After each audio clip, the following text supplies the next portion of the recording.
ওই হেলমেট বাহিনী ৭৩ সালে ব্যালট বাক্স ছিনতাই ইতিহাস ওই ছাত্রলীগের আছে, যারা এই দেশকে লুটতরাজের পথে নিয়ে গিয়েছিল।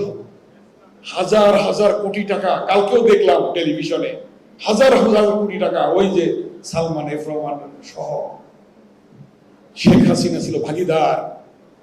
লুটপাট হয়েছে, চুর ছেচ্চরের মাধ্যমে দেশ পরিচালিত করেছে, লুটতরাজ করেছে, টাকা পাচার করেছে। কিন্তু বিএনপির চেয়ারপারসন, 3 বারের প্রধানমন্ত্রী, একজন রাষ্ট্রপতির স্ত্রী, একজন সেনা প্রধানের স্ত্রী, একজন সেক্টর কমান্ডার স্ত্রী, একজন রণাঙ্গনের বীর মুক্তিযোদ্ধা শহীদ রাষ্ট্রপতি জিয়াউর রহমান বীরুত্তমের স্ত্রী, 3 বারের প্রধানমন্ত্রী, তিনি ন্যূনতম চিকিৎসার সুযোগ পান নাই। তিনি অসুস্থ, সারা জাতি বলেছে তার চিকিৎসা দরকার। বিনা চিকিৎসায় তাকে হত্যা করতে চেয়েছিল, কিন্তু আল্লাহর অশেষ রহমত, আল্লাহ তাআলা তাকে বাঁচিয়ে রেখেছে। আজকে তিনি লন্ডনে চিকিৎসাধীন আছেন। ইনশাআল্লাহ খুব শীঘ্রই সুস্থ হয়ে আমাদের মাঝে ফিরে আসবেন ইনশাআল্লাহ। এবং বিএনপির ভারপ্রাপ্ত চেয়ারম্যান জনাব তারেক রহমানকে দীর্ঘ 16 বছর নির্বাসনে রেখেছে, মিথ্যা মামলা দিয়ে, মিথ্যা সাজা দিয়ে।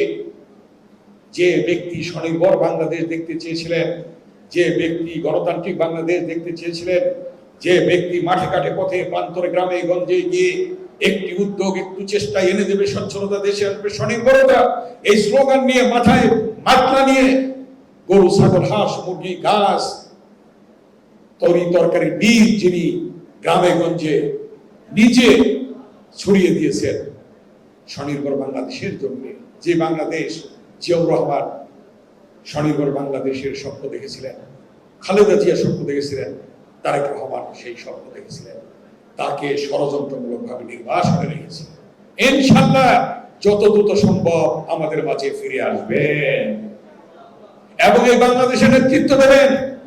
সেজন্য আজকে আন্দোলনকারী সকল সংগঠনকে ঐক্যবদ্ধ থেকে গণতন্ত্র পুনরুদ্ধারের পথে ধাবিত হতে হবে, ঐক্যবদ্ধ থাকতে হবে। এবং জাতীয়তাবাদী ছাত্র দল আজকে যেটা শুরু করেছে, যেটা জিয়াউর রহমান শুরু করেছিল, ছাত্র দলের ডাকসু, ক্ষমতায় থাকা অবস্থায় ডাকসু নির্বাচন হয়েছিল, 4টি পদ পেয়েছিলাম আমরা ডাকসুতে 1979 সালে। সেই ডাকসু ছাত্ররা বলেছিল আমরা পূর্ণ প্যানেলে নিয়ে নেব। কিভাবে নেব?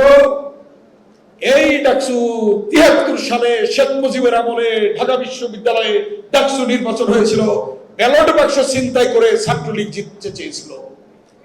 ওই হেলমেট বাহিনী 73 সালে ব্যালট বাক্স ছিনতাই ইতিহাস ওই ছাত্রলীগের আছে। তার বিপরীতে ছাত্রদল নির্বাচন করে সর্বশেষ পূর্ণ প্যানেলে ডাকসুতে জয়লাভ করেছিল।